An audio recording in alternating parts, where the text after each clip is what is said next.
ये कहानी है इलाहाबाद के एक छोटे से गांव जिसमें नेहा का परिवार रहा करता था। नेहा के परिवार में उसके पिता सुनील, माता कमला और एक बहन गौरी थे। वो बहुत गरीब थे। उसके पिता सुनील दूसरों के खेत में काम किया करते, तो जो भी वो कमा कर लाते उसी से उनका गुजारा चलता था। कमला, कहाँ पर हो? पिताजी, माँ तो नहीं है घर पर। कहाँ गई है तुम्हारी मम्मी? पड़ोस वाली आंटी के घर गई है मम्मी। अच्छा ठीक है। और गौरी कहाँ है? गौरी बाहर खेलने गई हुई है। अच्छा, मुझे एक गिलास पानी ला दो। अभी लाई पिताजी। नेहा जल्दी से जाकर एक गिलास पानी लेकर आती है और अपने पिता को देती है। ये लो पिताजी पानी। सुनील पानी पी लेता है और बोलता है, मैं मुंह धोकर आता हूँ बेटा, तुम खाना निकाल दो। ठीक है पिताजी, मैं निकालती हूँ खाना, आप हाथ मुंह धोकर आइए। सुनील मुंह हाथ धोकर खाने के लिए बैठ जाता है और नेहा उसे खाना देती है और बोलती है, पिताजी मुझे अपनी एक सहेली के घर जाना है, क्या मैं जा सकती हूँ? हाँ बेटा, तुम जा सकती हो, पर जल्दी घर आ जाना। और सुनो, जाते जाते अपनी मम्मी को भी घर आने के लिए बोल देना। ठीक है पिताजी, मैं मम्मी से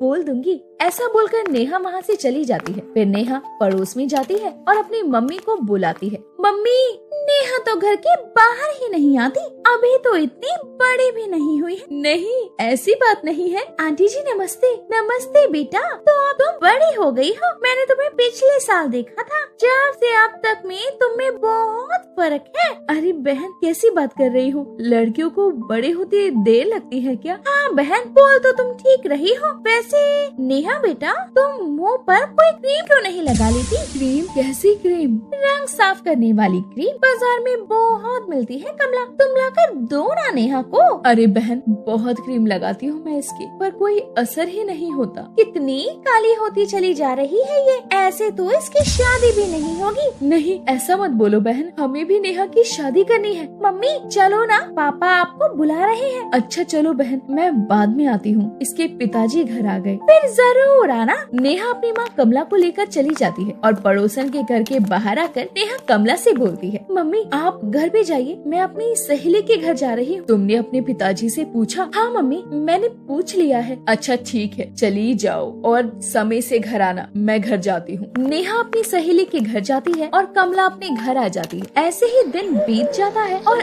अगली सुबह, मम्मी जल्दी से कुछ खाना दे दो, बहुत भूख लगी है। अरे मेरी प्यारी बेटी, तुमने तो रात में भी खाना नहीं खाया था, रुको अभी लाती हूँ। मम्मी भूख तो मुझे भी लगी है। बेटा पहले रोटी गौरी को खाने दे, वो छोटी है ना, तुम बाद में खा लेना। ठीक है मम्मी, आप गौरी को दे दो, मैं बाद में खा लूंगी। कमला, मेरी भी रोटी बना दो, खेत पर जाने के लिए देर हो रही है मुझे। अभी बांध देती हूँ, बस जाने हाँ, एक प्याज तो काट दे जरा। माँ मुझसे नहीं होगा ये सब, तुम पूरी 7 साल की हो गई हो और तुमसे एक प्याज नहीं कटेगा। वो सब नाश्ता कर ही रहे होते हैं कि तभी उनके दरवाजे पर कुछ लड़कियां आकर गौरी को आवाज देती है, गौरी, ओ गौरी। हाँ अभी आ रही हूँ। माँ मैंने तो खाना खा लिया, अब मैं जा रही हूँ खेलने। ठीक से खाना तो खा ले पहले। माँ जाने दो ना, मेरी सहेलियाँ चली जाएंगी। अच्छा ठीक है, जा। गौरी रुको, मैं भी चलती हूँ तुम्हारे साथ खेलने। ठीक है दीदी, आ जाओ। माँ मैं भी जाऊँ गौरी के साथ खेलने के लिए? हाँ हाँ तुम भी जाओ। ठीक है मम्मी। नेहा गौरी और बच्चों के साथ खेलने जाने लगती है कि तभी उनमें से एक लड़की बोलती है, गौरी तेरी बहन कितनी काली है, हम इसके साथ नहीं खेलेंगे। चुप हो जाओ, तुम मेरी बहन के बारे में फालतू मत बोलो। गौरी तुम मत लड़ो, मैं नहीं खेलूंगी तुम्हारे साथ, तुम जाओ। नेहा की आंखों में आंसू होते हैं और वो ऐसा बोलकर वहाँ से आने लगती है कि तभी एक लड़की बोलती है, गौरी तेरी बहन तुझसे अलग कैसे है? मेरी बहन बहुत अच्छी है, तुम अपनी बहन को देखो। गौरी और नेहा बहनी तो थी, पर गौरी बहुत सुंदर थी और नेहा बिल्कुल भी सुंदर नहीं थी। इस कारण से गौरी के साथ सभी बच्चे खेलते और नेहा को बच्चे अपने साथ नहीं खेलने देते। इसी वजह से नेहा अपने घर में ही खेला करती और बच्चों के साथ बाहर कम खेलती थी। उस लड़की की बात को सुनकर नेहा को बहुत बुरा लगता है और वो घर आकर बहुत रोती है। नेहा तुम तो खेलने गई थी ना, तो तुम रो क्यों रही हो? नेहा रोती हुई बोलती है, माँ बच्चों ने मेरे साथ खेलने से मना कर दिया, मैं इतनी बुरी हूँ क्या? नहीं बेटा, तुम बुरी नहीं हो, लोगों की सोच छोटी हो गई है। कमला नेहा को समझा देती है। नेहा चुप हो जाती है। ऐसे ही कई साल बीत जाते हैं और अब नेहा और गौरी बड़े हो जाते हैं। गौरी बचपन की तरह अभी भी बहुत सुंदर थी और नेहा के रंग में कोई सुधार नहीं आता।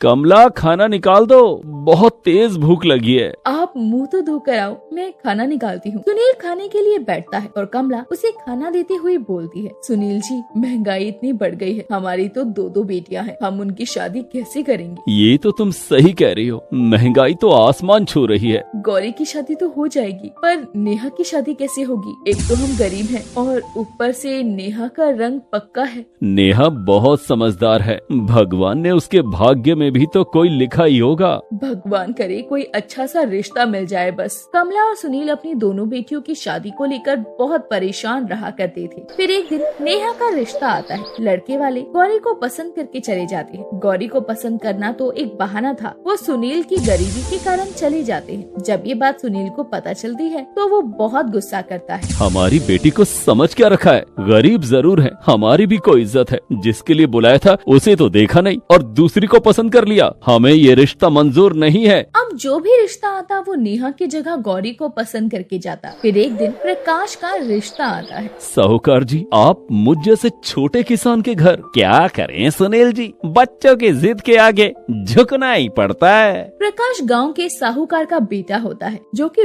बहुत अमीर होते हैं। प्रकाश ने बाजार में नेहा को पहले से ही देख रखा था और उसे नेहा देखते ही पसंद आ जाती है। इसीलिए वो नेहा के घर अपने पिताजी को लेकर रिश्ते की बात करने भेजता है। कुछ दिनों में उसकी शादी तय हो जाती है। सुनील बताओ, शादी के लिए अगले महीने की 15 तारीख सही रहेगी? अगले महीने? क्यों, अगले महीने करने में कोई परेशानी है? साहूकार जी, आप तो जानते हैं मैं एक छोटा सा किसान हूँ, मैं इतनी जल्दी शादी की तैयारी कैसे करूँगा? अरे तुम हाँ तो बोलो, तैयारी तो हो ही जाएगी, फिर जैसा आप ठीक समझें। सुनील शादी के लिए हाँ तो कर देता है, पर वो ये जानता था कि साहूकार की बराबरी वो नहीं कर सकेगा। पर सुनील का परिवार इस रिश्ते से बहुत खुश होता है क्योंकि उन्हें बिना ढूंढे इतना अच्छा रिश्ता मिल जाता है। कर्जा लेकर जैसे तैसे सुनील अपनी बेटी नेहा की शादी कर देता है। इसके बाद नेहा प्रकाश के साथ खुशी खुशी अपनी जिंदगी बिताती है।